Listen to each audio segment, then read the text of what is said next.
अरे वो भगवान की ही अमानत थी, तुम्हारे पास कुछ दिनों के लिए रखी हुई थी, विधाता ने भेजी थी, जाओ कुछ दिन रहो, वापस बुला लिया। हम लोग ले लेते हैं, हमें पद मिल जाए, प्रतिष्ठा मिल जाए, परिवार मिल जाए, सब ले लेंगे, पर भगवान कहेंगे चलो भाई अब तुम्हारे बेटे को वापस करो जो दिया था। नहीं नहीं नहीं, हम नहीं देंगे। और यदि भगवान ले लें तो फिर कुछ लोग गाली देते हैं भगवान को, तुमने गलत किया। सच्ची बात तो यह है कि हम सब गिरवी हैं। आपके पास 20,000 की जरूरत हो तो आप अपनी अंगूठी गिरवी रख देते हैं, कान के बाले गिरवी रख देते हैं, फिर जब पैसा आए तो आप उठा लेते हैं। सच कहूं, भगवान ने हम सबको गिरवी रखा है। किसके पास? हमें गिरवी रखा है हमारी माँ के पास, हमें गिरवी रखा है हमारी पत्नी के पास, हमें गिरवी रखा है हमारे पति के पास, हमें गिरवी रखा है हमारे परिवार के पास। जब तक रखा है सो रह रहे हैं। 2 साल, 4 साल, 10 साल, 20 साल, 50 साल, 100 साल, खत्म। 100 साल बाद अधिक से अधिक आदमी 100 साल जीता है। आज तो हम 80 साल का एवरेज लेके चले। 80 साल बाद सब अपने अपने घर वापस चले जाएंगे। हम सब गिरवी हैं।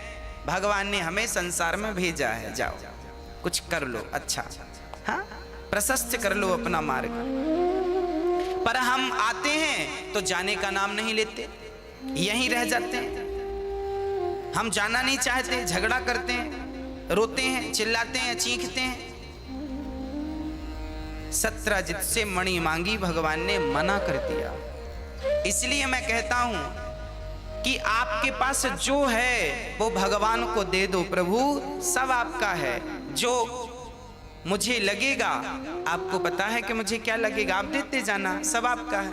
आप खुद समझदार हैं, भगवान स्वयं जानते हैं मेरे भक्त को कब किस चीज की जरूरत है।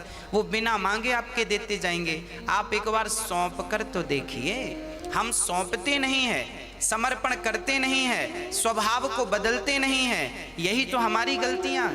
हम मालिक बने बैठे हैं, ये मेरा है, मेरा है।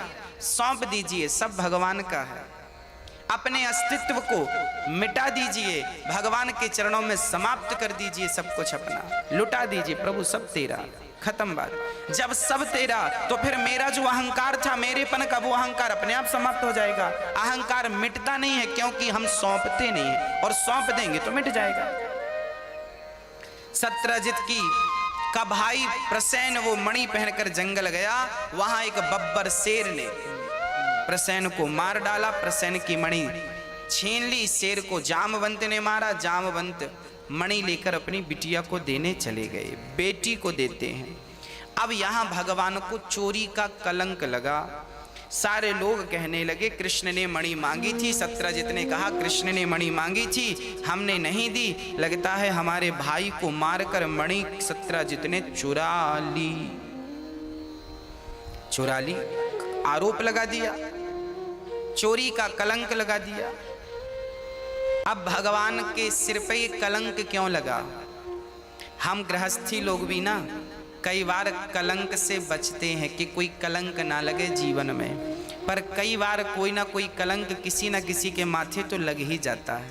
कोई लाख प्रयास करे बचने का, कोई ना कोई कलंक जीवन में लग जाता है। भगवान को भी कलंक लगा चोरी का। क्यों लगा? रामचरितमानस में लिखा है, जो गणेश चतुर्थी की चंद्रमा को देखता है उसे झूठा कलंक लगता है। जिस दिन गणेश जी रखे जाते हैं उस दिन के चांद को नहीं देखा जाता। देखोगे तो झूठा कलंक लगेगा। यदि देखा है तो फिर क्या करें कि उस पाप से मुक्ति मिल जाए? बोले भगवान कृष्ण के विवाह, दूसरा और तीसरे विवाह की कथा कोई सुने श्रद्धा से तो उस पाप से उसे मुक्ति मिल जाती है। गणेश जी की चतुर्थी को क्यों नहीं देखते? क्योंकि गणेश जी ने एक बार चतुर्थी, एक दिन गणेश जी ने चंद्रमा को श्राप दिया था। गणेश चतुर्थी की चंद्रमा को श्राप दिया था कि तुम्हें जो देखेगा कलंकित हो जाएगा। क्योंकि गणेश जी एक बार यात्रा कर रहे थे मूसक पर, तो मूसक चढ़ाई चढ़ने लगा, गणेश जी लुढ़क गए। चंद्रमा बड़ा हंसा, देखो गणेश जी गिर गए। तब उस चंद्रमा को देखकर गणेश जी ने श्राप दे दिया, बड़ा अपमान करता है, बड़ों का आदर नहीं करता, जा कलंकित हो जा। चरणों में गिर पड़ा। तब कहा कि ठीक है, गणेश चतुर्थी की चंद्रमा को बस ही ये श्राप रहेगा, बाकी नहीं लगेगा। तो गणेश चतुर्थी की चंद्रमा को नहीं देखा जाता।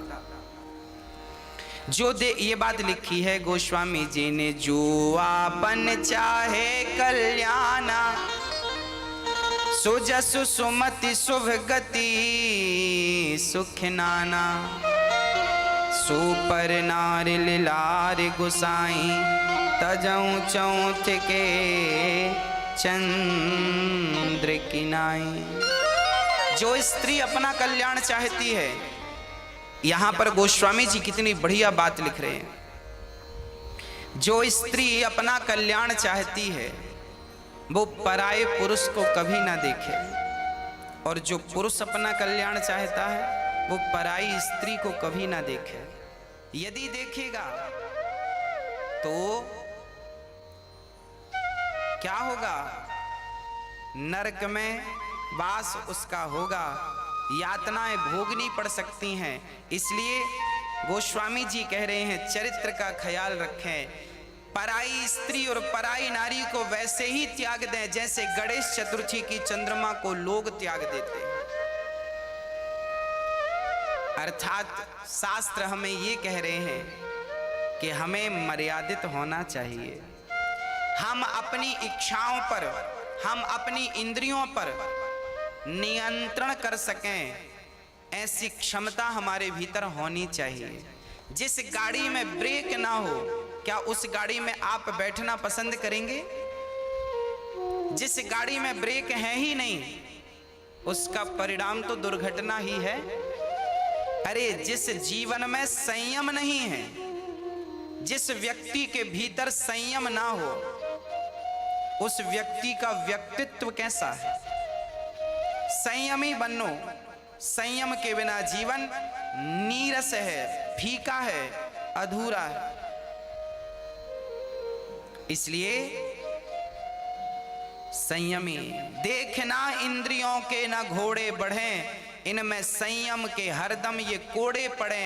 अपने रथ को सुमार्ग लगाते चलो, मन से गोविंद गोपाल गाते चलो। संयमी आंख कहती है कि चलो देख लो, पर आपके अंदर ऐसा संयम हो कि आप कहें ना ये बुरा है, इसे हमें नहीं देखना, हमें तो कृष्ण के चरण देखना है।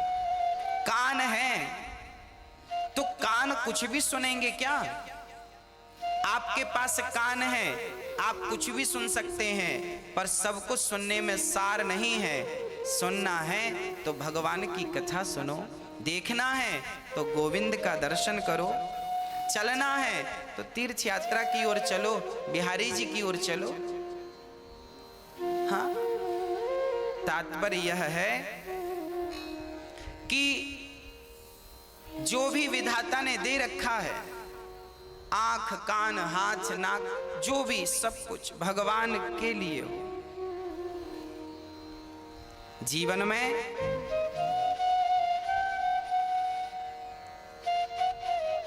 हर पग सत्य के लिए बढ़ाओ, असत्य के लिए कोई पग ना बढ़ जाए आपका, गलत मार्ग पर भटक ना जाए आप। संयमी बनिए, जितेंद्रिय। भगवान राम के पास सूपड़खा आई तो राम ने सूपड़खा को देखकर क्या कहा? मैं जितने पुरुष गण कथा सुन रहे हैं, मैं आपसे निवेदन करूंगा, राम की जगह आप होते और आप जंगल में होते और आपकी पत्नी दूर होती और आपके सामने कोई बहुत सुंदर स्त्री आ जाती, सूपड़खा की तरह बन करके, सूपड़खा जैसे बन ठन कर आई और राम से कहने लग गई कि तुम कितने सुंदर हो। कोई स्त्री आवे और आपकी तारीफ करने लग जावे कि देखो तुम कितने सुंदर हो, तो आप क्या कहते उस नारी से? हाँ, शायद राम ने तो ये कहा कि माता मेरी तो शादी हो चुकी है और देखो वो खड़ी है मेरी पत्नी।